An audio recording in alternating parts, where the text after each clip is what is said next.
Hello, everyone. I'm Simon Preston, and welcome to Reggae Boyz Commentary. This is the video where we come together to discuss Jamaican football. Yes, it certainly is. Thank you so much for tuning in to another video on this channel. This is your hub for everything relating to Jamaican football.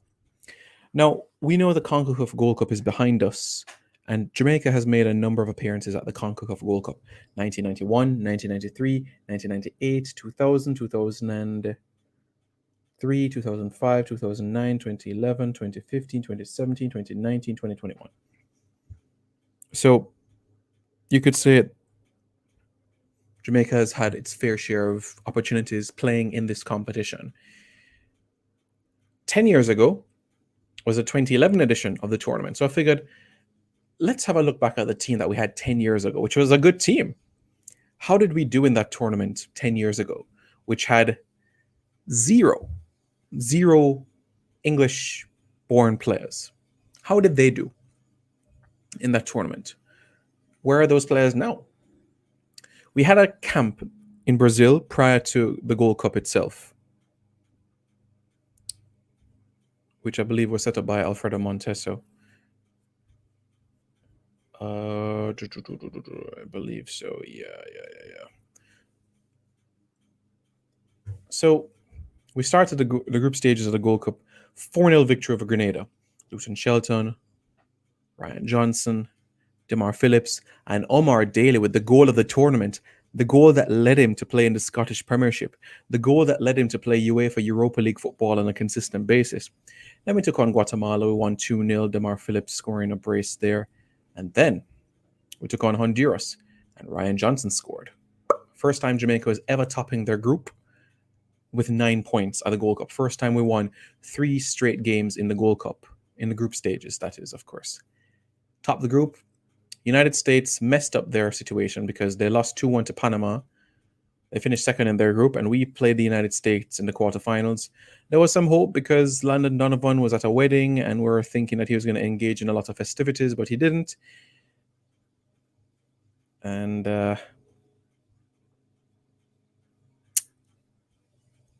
let's just say the United States won the game.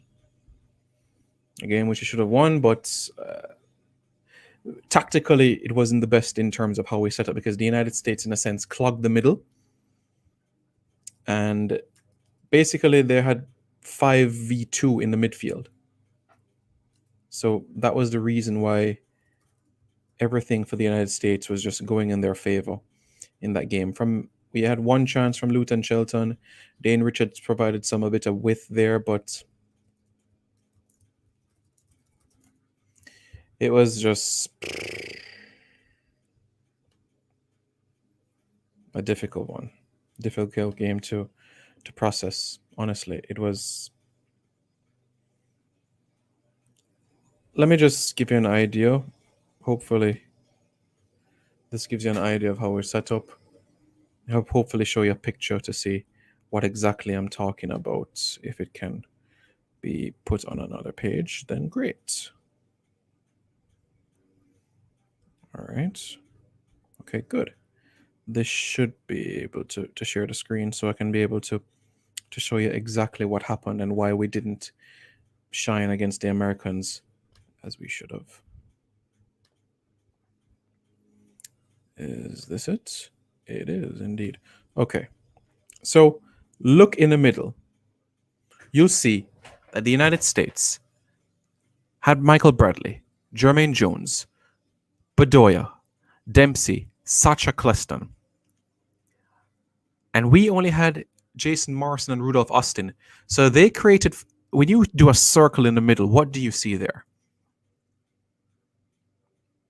They were tactically astute. Because when Morrison and Austin won on the ball, they were swarmed, strangled, and couldn't be able to do much. Clint Dempsey did an efficient job on Dane Richards. So did Eric Leakai. Demar Phillips couldn't go up front as often as you would like. Steve Cherondolo was watching Shelton. So it was a game which we couldn't do much. A different shape, could have helped, but 2 in the middle was not enough against what the Americans had. And that is what led to our downfall. Jones, Bradley, Bedoya, Sacha Cluston, Dempsey. 5v2. And that's how the United States won the game. But where are they now? Those players that went to the Gold Cup for Jamaica. Where are they now? Are they still playing? This was 10 years ago, 10 years ago. Just process that. 10 years ago. Okay. Donovan Ricketts. Donovan Ricketts he went on to make 100 caps for Jamaica, but he's now retired from football. He actually is the assistant coach for FC Tulsa.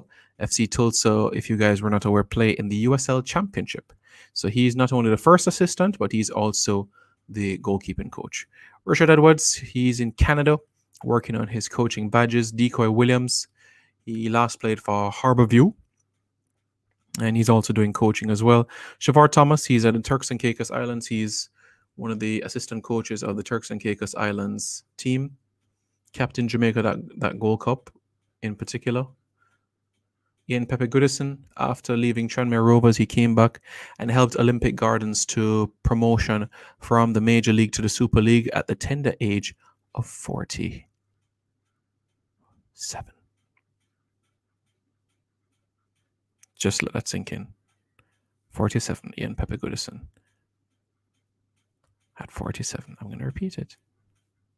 Ian Pepe Goodison. Yep. Just let that sink in. The same Ian Pepe Goodison.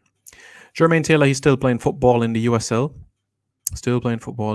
Jason Morrison, his last appearance for Jamaica came 2012. Eric Vernon, post that Gold Cup, didn't feature much again for Jamaica. Ryan Johnson is now working, is a coach right now. Ryan Johnson is a coach right now. As we know, he scored against Argentina, he scored against Costa Rica, scored some decent goals, for Jamaica. So he spent some time in South Korea. And yeah, right now he's coaching as one of the assistants in Major League Soccer. Omar Cummings, FC Cincinnati. Dane Richards is living life. Demar Phillips is also living life. Dwayne Miller is still a goalkeeper, still at Sierra Nasca. Tyrone Marshall is a coach, in Major League Soccer. Javon Watson, as you guys know, is still playing for Jamaica. Omar Daly is in Las Vegas, living life and coaching kids. Rudy Austin is back at Portmore United. Kimar Daly is around. He's around and enjoying his life. So is Adrian Reed. So is Navian Boyd. Luton Shelton passed away earlier this year. Damon Williams, he's enjoying his life. Dwayne Carr has not been as a club since 2016. So this was Jamaica's squad. This was Jamaica's squad to the Gold Cup 10 years ago. Reggae Boyz fans, should this team have achieved more? Personally, I think this team should have gone to the semi-finals. That's my honest opinion. But what are your thoughts? Let me know your thoughts in the comments below. And subscribe.